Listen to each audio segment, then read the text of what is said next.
ఇప్పుడు డెలివరీ తర్వాత ఎందుకు కాన్‌స్టిపేషన్ ఎక్కువగా చూస్తామో కూడా చెప్తాం.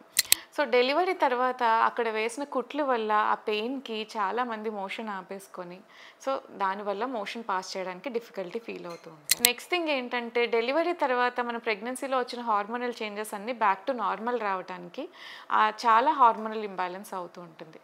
దానివల్ల కూడా కాన్‌స్టిపేషన్ వస్తూ ఉంటుంది. ఇందాక చెప్పుకున్నట్టే డెలివరీ తర్వాత కూడా ఐరన్, కాల్షియం టాబ్లెట్స్ వాడతారు కాబట్టి అండ్ నెక్స్ట్ థింగ్ ఇచ్చే పెయిన్ కిల్లర్స్ వల్ల కూడా కాన్‌స్టిపేషన్ వస్తూ ఉంటుంది.